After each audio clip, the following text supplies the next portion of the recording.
Nang makita nga nila Josa at Aling Susan na nakahandusay itong si Carlos, paniwalang paniwala sila na nilooban na naman ng mga magnanakaw ang bahay ni na Carlos na hindi nila alam na mayroon palang kababalaghang nangyari. At talaga namang napakagaling umakting itong si Doc Carlos, mga kapuso, at napakasama talaga ang kanyang pag-uugali. Bagay na bagay sila dito kay Moira.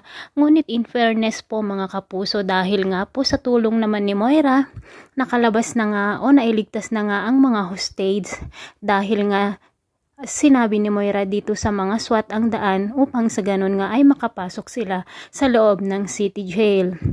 Hindi naman itinuloy ni Moira ang kanyang pagtakas dahil nga nangunguna pa rin ang pagmamahal niya dito sa kanyang anak na si Zoe, dahil ang inisip niya ay ang kapakanan ng kanyang anak na kapag makatakas siya ay siguradong si Joey naman ang mananagot dito kay Lotus. Samantala, pinakawalan naman na ni Lotus si Annalyn at dumating na nga rin po ang mga SWAT at dito na nga po napunta sa Bartolina sina Lotus pati na rin ang kanyang mga kasamahan.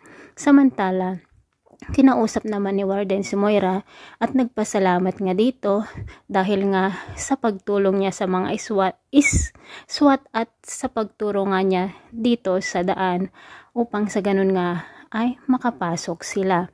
Pinatulog na nga rin ni Warden si Moira doon sa kwarto ni Lotus. Pinakiusap naman ni Moira na huwag niyang sabihin na siya nga ang tumulong dito sa mga hostage. At sinabi naman ni Warden na makakaasa itong si Moira. Nang makalabas na nga sina Annalyn, Lynette, Zoe at Doc RJ, tuwang-tuwa nga po ang mga tao sa labas na naghihintay sa kanila. Lalong-lalo na po itong si Doc Lindon at ang higpit talaga ng yakap niya dito kay Annalyn. Bagay na bagay naman po sila no mga kapuso. Samantala, sinabi naman ni Susan na parehas sila Carlos at Lynette na may pinagdadaanan. At dito na nga nasabi nila na na-hostage nga si Lynette doon sa city jail.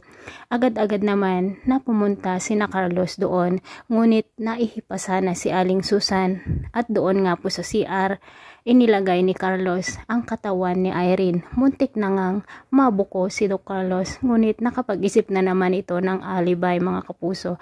Napakagaling talaga itong si Doc Carlos. At dahil nga po makasarili siya at dahil ayaw nga niyang masira siya kay Lynette, ayaw niyang malaman ni Lynette ang kanyang mga sikreto, kung kaya't nagawa nga niyang patayin itong si Irene na kanyang ex-husband. Ngunit, ex-wife pala mga kapuso, ex-wife pala. Ngunit hanggang kailan kaya maitatago ni Carlos ang kanyang mga kasamaan mga kapuso, lalo pat nakukonsensya nga siya dito sa pagpatay niya sa kanyang ex-wife na si Irene. At ito po ang mga dapat natin abangan sa susunod pang mga kabanata dito po sa Abot Kamay na Pangarap.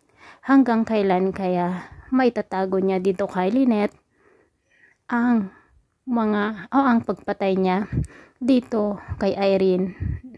At sana naman po mayroong makakita dito sa katawan ni Irene na kung saan nga po ay inilagay ni Carlos doon sa kanilang likuran. Sana sabihin ni Josa at Aling Susan sa mga pulis ang nangyari sa kanilang bahay para sa ganun nga po ay mag-imbestiga sila. Maraming salamat po ulit sa panonood. Bye-bye!